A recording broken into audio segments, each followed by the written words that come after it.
Halo, Assalamualaikum warahmatullahi wabarakatuh.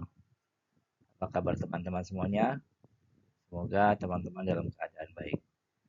Baik teman-teman, pada materi kali ini kita akan membahas tentang stuck di data ya.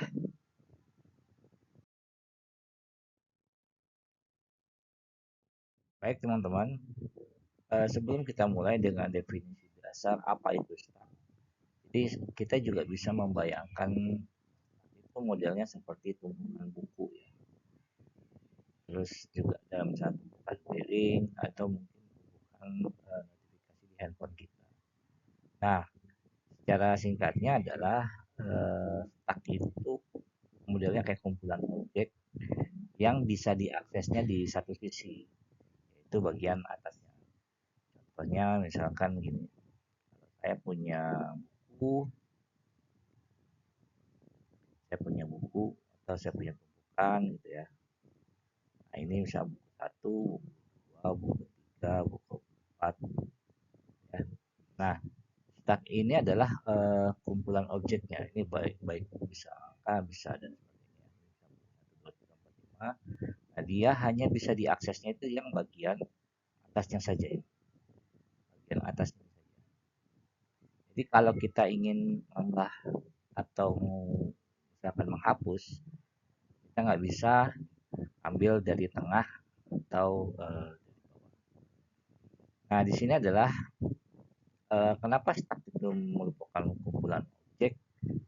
Nah, artinya stack itu dia menyimpan data dalam urutan tertentu ya, bisa berupa angka, huruf atau objek lainnya.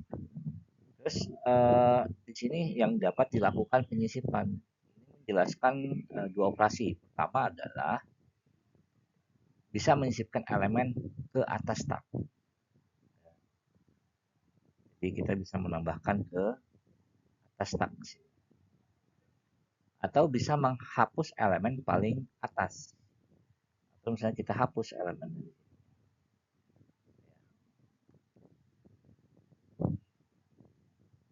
Jadi kita bisa menambahkan atau nah, stack ini dia menggunakan konsep LIFO. LIFO itu adalah elemen akhir yang masuk stack akan menjadi yang pertama keluar. Kalau di LIFO itu kan nomor satu nih, kalau dia satu, dua, tiga, empat, lima. Nah, si 5 ini kan dia datang terakhir. Tapi nanti yang diproses adalah nomor 5.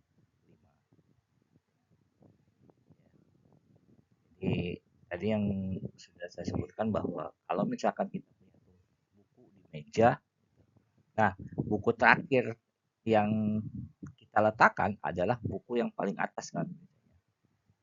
Nah ini juga biasanya yang pertama kita ambil kalau mau belajar. Jadi bukan pilih ke bawah tuh, yang aja atau kayak misalkan gitu teman-teman ya. Oke, baik teman-teman. Sekarang kita akan melihat bagaimana konsep stack diterapkan menggunakan struktur data array. Jadi ini bukan hanya teori teman-teman, tapi sudah mulai menyentuh di implementasi nyata yang kalian temukan. Seperti yang kita ketahui bahwa stack itu prinsipnya LIFO, jadi last in first out. Tapi bagaimana kalau kita menerapkannya ke dalam array? Di array ini yang punya indeksnya tetap dan diakses di mana aja ya. Coba kita bahas satu persatu. Contohnya di sini teman-teman, di array stack ini kita punya BRED ya. Ini adalah gambaran penerapan stack. Kita mulai dengan add 2e ya. Kita punya stacknya BRED dengan operasi add 2e. Nah, artinya kita akan menambahkan elemen e ke indeks kedua. Tapi karena ini array, berarti elemen setelahnya yaitu ED itu harus geser ke kanan. Ya. Ini adalah karakteristik dari array saat menambahkan elemen di belakang ya atau menambahkan elemen di tengah, dia elemen yang lain itu harus ke belakang. Jadi add 2E, jadi kita akan menambahkan elemen indeks kedua yaitu E. Elemen pertama ya elemen 0, 0, 1, 2. Nah, dia akan minta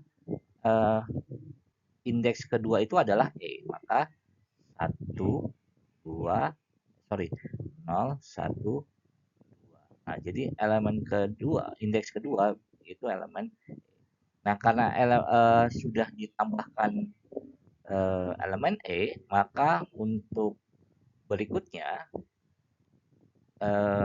elemen ini akan bergeser ke kanan.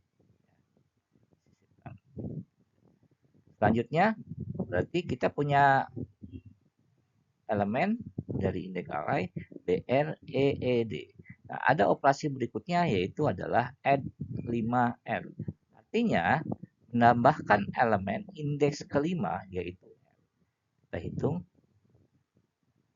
ya, 0, 1, S-nya 0, 1, 2, 3, 4. Nah, karena elemen kelimanya kosong, maka tinggal dimasukkan R gitu ya. Nah, dari array ini teman-teman selanjutnya ada operasi add 5E, artinya adalah menambahkan ya, menambahkan apa? Menambahkan elemen indeks kelima yaitu E. Jadi indeks kelima di awal itu R, tapi karena perintahnya adalah menambah elemen indeks kelima yaitu E, maka R ini akan bergeser ke kanan karena posisi elemen kelima diisi oleh huruf E. Ini ya. Nah, selanjutnya setelah kita menambahkan indeks kelima, jadi array stacknya adalah BREEDER. Ada perintah berikutnya yaitu remove ke 4. Kita akan remove ke 4.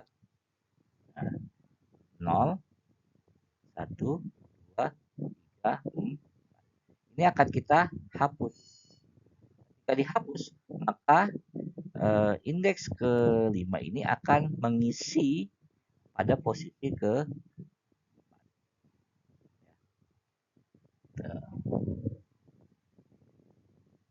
dan R juga akan mengisi posisi ke 5 ya, jadi dia akan pindah lagi.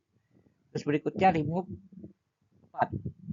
Nah, ini adalah dia akan menghapus indeks ke 4. Dari sini 0, 1, 2, 3, 4. Ya, ini kita hapus nanti. Nah, maka posisi indeks kelima tadi, indeks kelima ini dia elemen R dia akan mengisi pada elemen ke yang kosong di depan. Oke, berikutnya kita remove lagi 4. Oke, kita remove lagi 1, 2, 3, 4. Nah, maka R ini akan kita hapus menjadi BREEE. Oke. Selanjutnya teman-teman ada lagi set 21. Set 21 adalah perubahan indeks kedua dari elemen E menjadi I ya.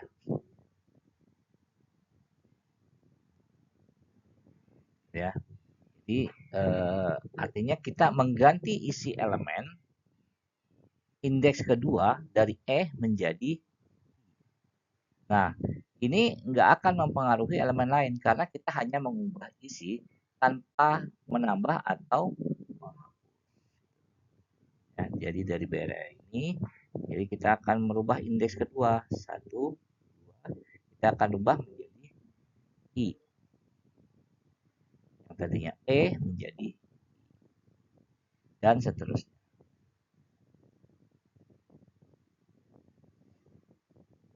Nah, pertanyaannya adalah kalau kita ingin operasi menambahkan dan menghapus dan penghapusan jadi seefisien mungkin, dari indeks mana sebaiknya kita lakukan semua itu ya. Jadi saya ulangi ya pertanyaannya. Kalau kita ingin operasi penambahan dan penghapusan jadi seefisien mungkin dari kita punya elemen, kita ingin operasinya menambahkan atau menghapus jadi seefisien mungkin. Dari indeks mana sebaiknya kita lakukan semua itu? Mana efisien? Ya, jawabannya adalah dari ujung array.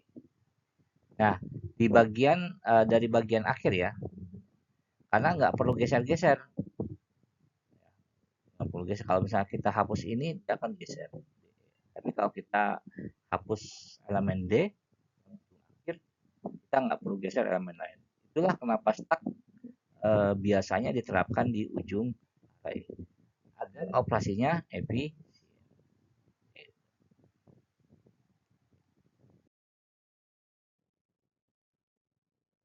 Oke, teman-teman. Setelah tadi kita memahami konsep dasar stack dengan operasinya, kita juga akan melihat bagaimana stack diimplementasikan menggunakan array secara nyata ya. Nah, di sini teman-teman kita punya array yang berisi karakter dari A sampai ke Q. A sampai ke Q. Yang ditaruh dalam indeks mulai dari indeks ke 0 sampai ke indeks n min 1.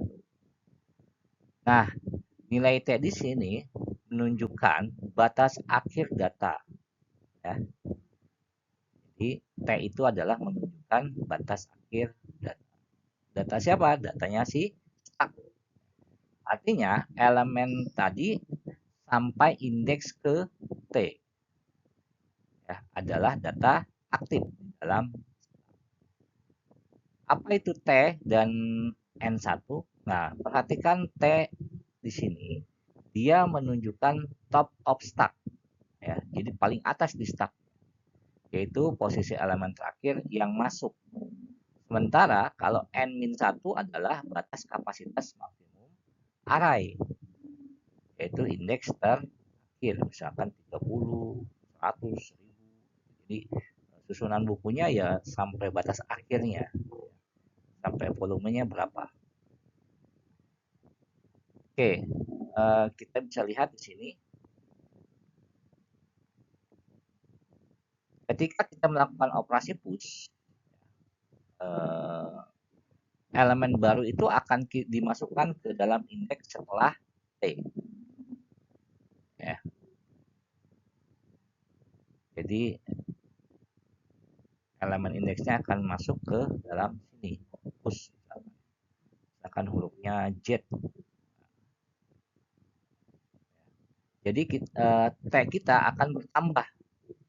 Kalau kita pop, kita cukup menghapus elemen di indeks T.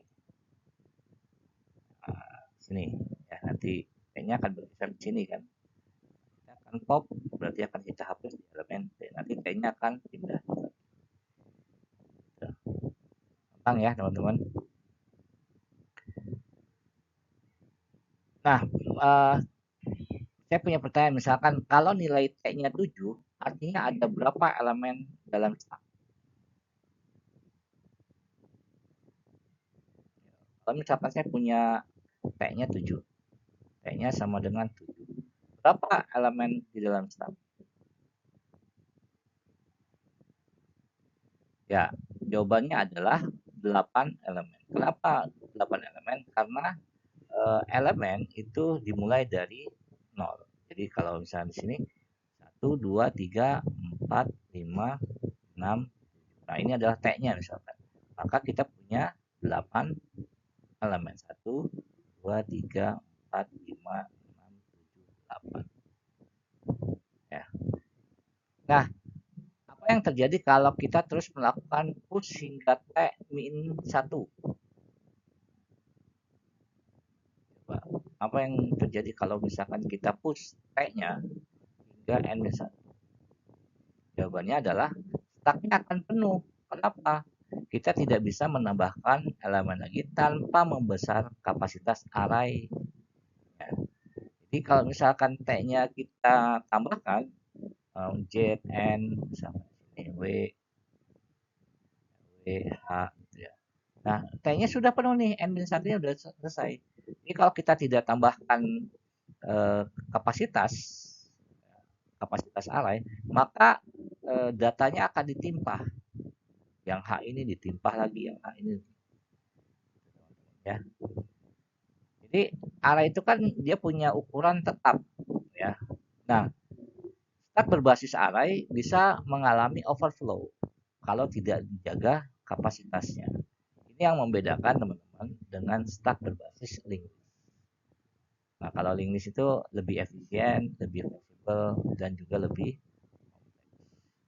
Jadi teman-teman, dengan memahami nilai T ini sebagai indikator posisi terakhir stack dan N1 sebagai kapasitas array, nah kalian bisa kontrol bagaimana nih stack ini tumbuh dan menyusut, bisa berkembang atau bisa menyusut. Nah, ini adalah dasar penting untuk kita saat nanti bisa membuat struktur data custom ya di berbagai proyek nanti. Nah, baik teman-teman, sekarang kita akan bahas tentang operasi dalam stack yang bisa dilakukan di struktur data ya.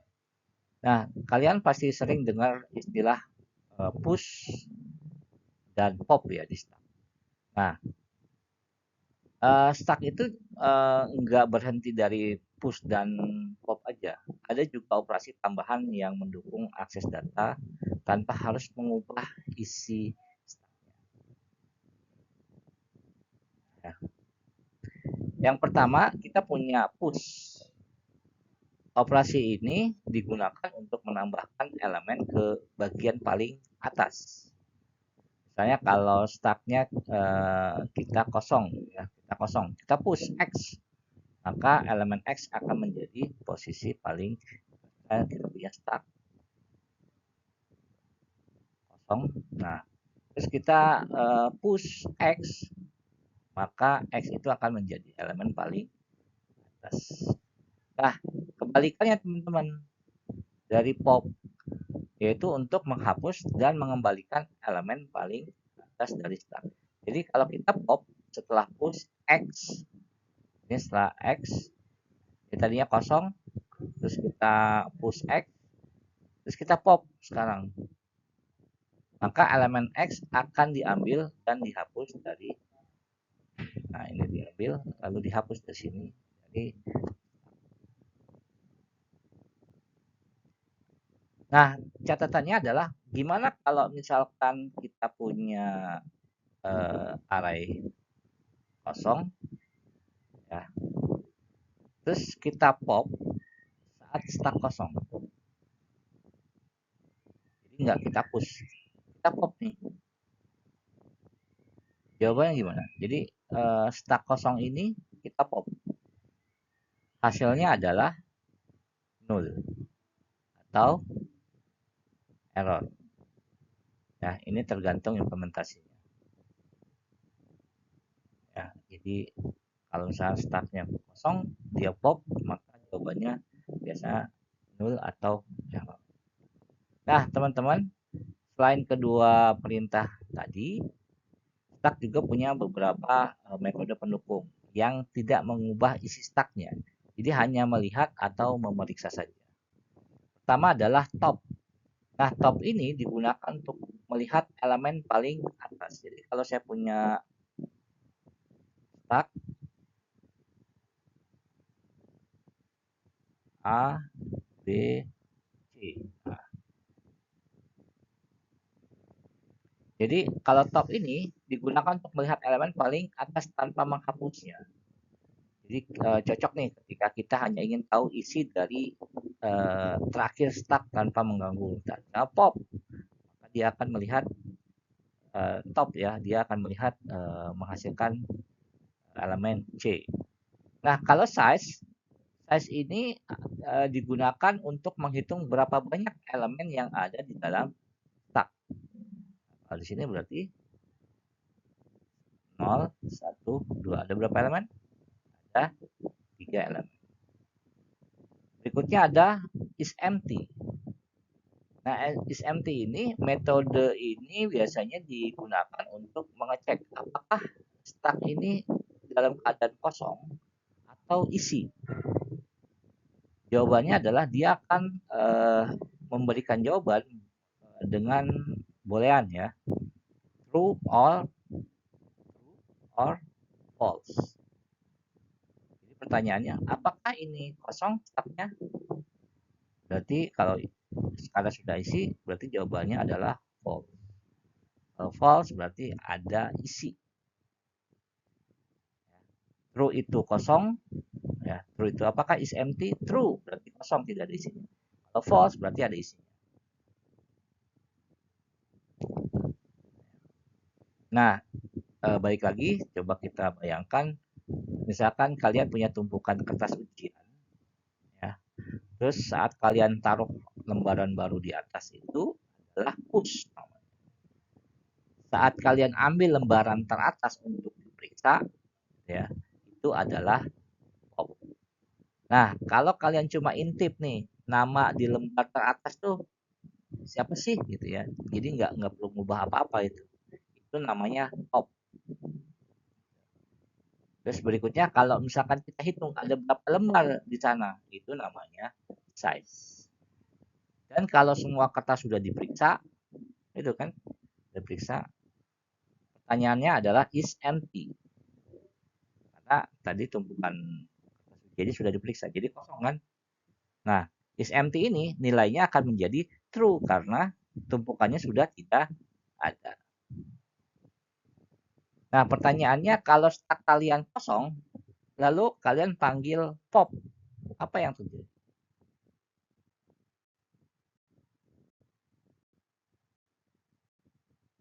Nah, tadi kalau misalkan stucknya kosong, dia akan mengembalikan nul, gitu ya. Dia mengembalikan kalimat nul atau error. Kan kita ingin tahu siapa yang terakhir mengumpulkan tugas tanpa membuka kertasnya, kita menggunakan operasi.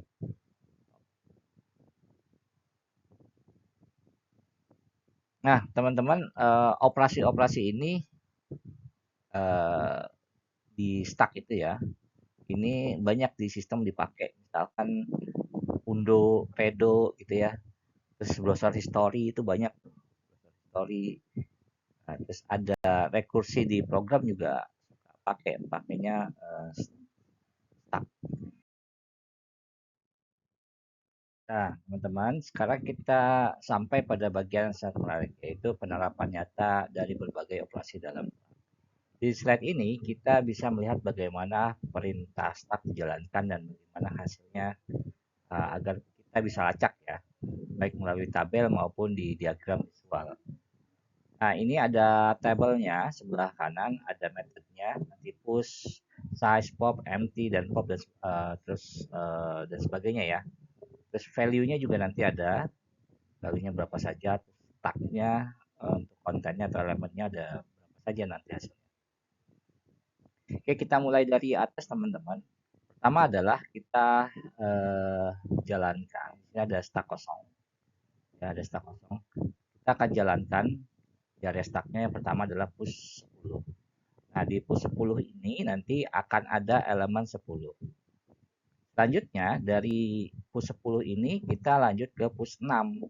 Jadi ada elemen elemen 6 di sini ya. Selanjutnya dari area stack ini kita lihat size-nya ada berapa, maka dia akan menghasilkan value nilainya adalah 2. Ya, size-nya value-nya 2. Selanjutnya perintahnya pop. Maka untuk pop ini akan dihapus yang paling atas ya. Paling atas ini akan di pop. Maka ini harusnya nilainya adalah 10 ya. Salah ketik, harusnya nilainya 10. Oke. Nah, dari 10 ini teman-teman, selanjutnya ada pertanyaan, apakah empty? Maka jawabannya false. Kenapa? Karena ada elemen 10 di dalamnya. Selanjutnya dilakukan pop 10. Nah, maka elemen area stacknya jadi kosong, ya. Lalu metodenya berikutnya, apakah elemen arraynya kosong? Maka jawabannya adalah. Nah, ketika area stucknya kosong, lalu kita lakukan pop, maka akan menghasilkan nol, memang kosong. Atau kalau misalnya di program akan bisa jawaban nol atau error gitu ya. Selanjutnya kita push 4, nah, 14. Maka kita akan muncul elemen 14. Lanjut ke dari 14 kita push lagi 18. Nah, ini 18. Nah, selanjutnya di 18 ini kita melakukan pertanyaan berapakah topnya? Nah, maka hasilnya adalah top untuk area stack adalah 8. Lanjut ya. Nah, selanjutnya setelah di topnya adalah sudah kita ketahui bahwa top dari area stack adalah 18, kita lanjut dengan push 8. Jadi nanti ada 3 elemen ya. Terus lanjut lagi setelah push 8, terus kita lihat size-nya ada berapa? Size-nya ada 3, ada 3 elemen di dalamnya. Lanjut lagi kita lakukan pop. Nah, pop ini ketika di pop maka yang akan dihapus adalah elemen nomor paling akhir ya, yaitu elemen 8. Nah, jadi nanti hasilnya 14 dan 18. Lanjut lagi setelah 14 18 maka ada perintah push 12 dan push 16. 12 lalu push 6. Nah, selanjutnya terakhir adalah pop 16, maka akan dihapus di area elemen untuk paling atas yaitu 16. Dan ini adalah hasil akhirnya yaitu 12, 18 dan 14. Itu ya teman-teman ya. Nah, teman-teman semuanya, jadi ini adalah visual ketika kita melakukan operasi-operasi dalam stack. Ya, baik teman-teman, setelah kita memahami operasi stack secara umum, kita akan lihat bagaimana stack ini diimplementasikan di dalam bahasa Java ya. Nah, di Java ini kita akan menggunakan kelas bawaannya di library Java sendiri, yaitu java.util.stack. Nah, ini teman-teman, kalau kita lihat eh, tabel ini, kita bisa bandingkan mana operasi stack secara umum dengan metode yang tersedia di kelasnya dan bagaimana penggunaan bahasa Java untuk pengguna stacknya sendiri.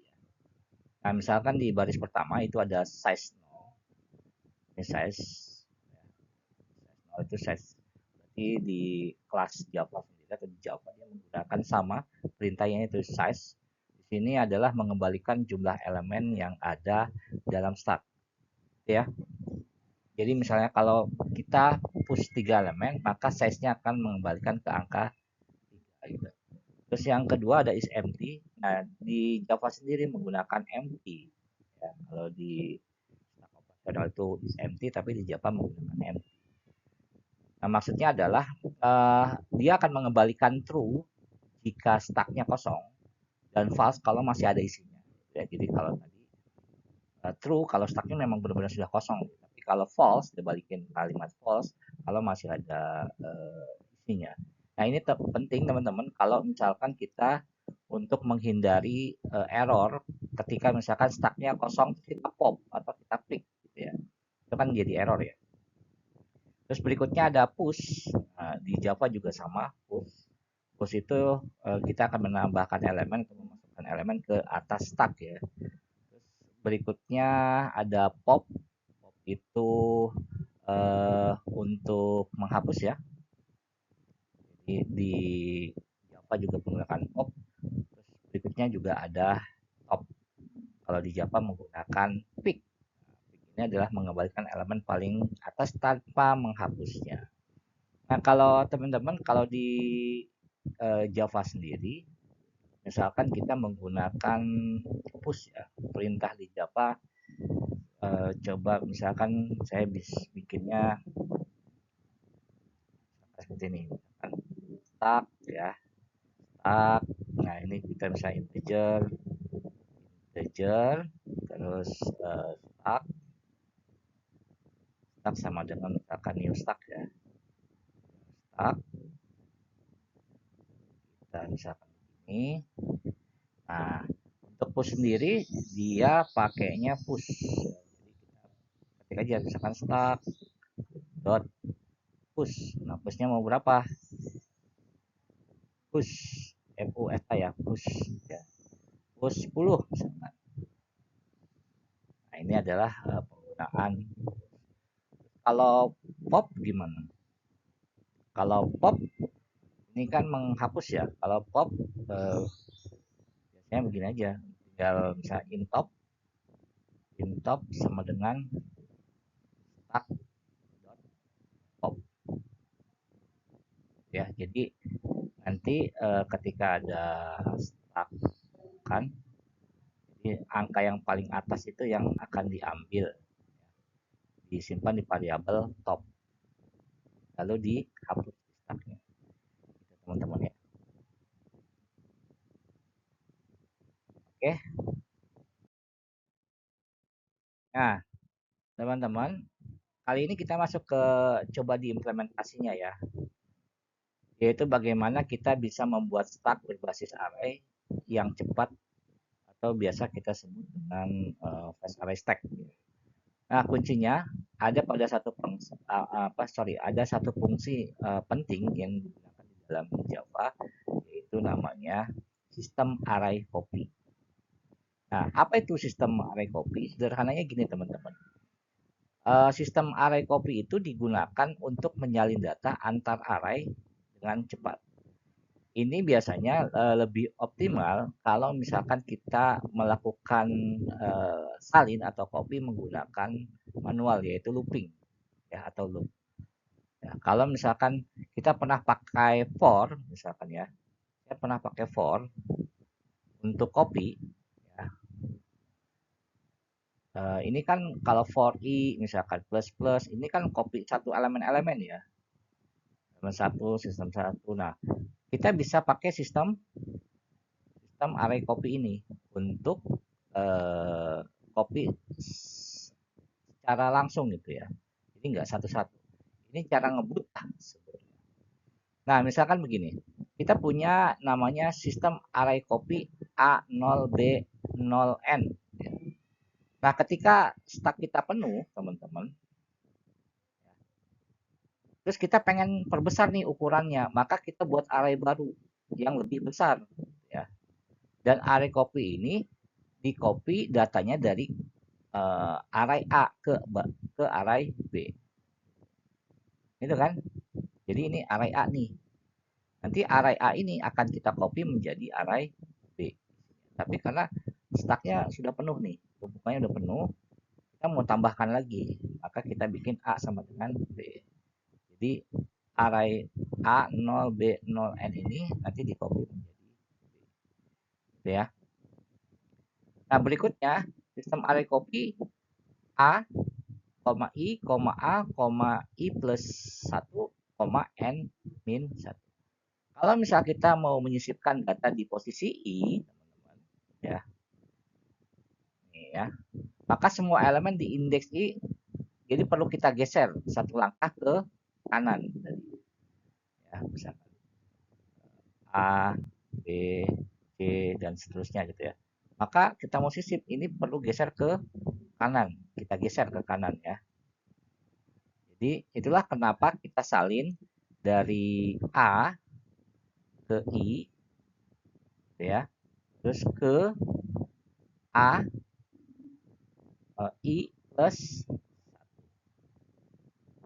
Jadi kenapa kita mesti salin? Sebanyak berapa? Sebanyak elemennya N min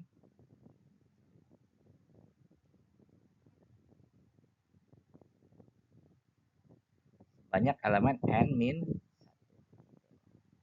1. Ya. Oke. Selanjutnya kita bisa menggunakan remove. Nah, di remove ini kita kebalikannya. Jadi saat menghapus data dari posisi ke I, maka kita geser semua elemen setelahnya satu langkah ke kiri agar tidak ada lubang di array. Jadi nanti misalkan saya punya lagi elemen data di A, B, C, D, dan seterusnya, kita hapus data ini, ya, maka kita akan menggeser ke kiri. Gitu. Jadi ide ini nanti akan posisikan ke sini. Gitu ya. Jadi biar nggak ada lubang tuh.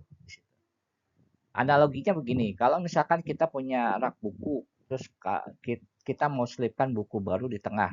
Jadi kan kita harus geser dulu buku yang di sebelah kanannya kan. Kan gitu. Kita geser dulu ke kanan nih, baru kita masukkan bukunya.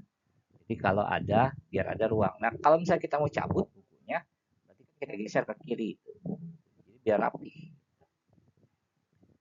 Itu teman-teman. Oke, mungkin ini saja yang bisa saya jelaskan. Semoga apa yang kita bisa pelajari hari ini bermanfaat. Jika ada pertanyaan, silahkan ketik di komentar atau nanti di kelas offline. Terima kasih, mohon maaf bila ada kekurangan. Assalamualaikum warahmatullahi wabarakatuh.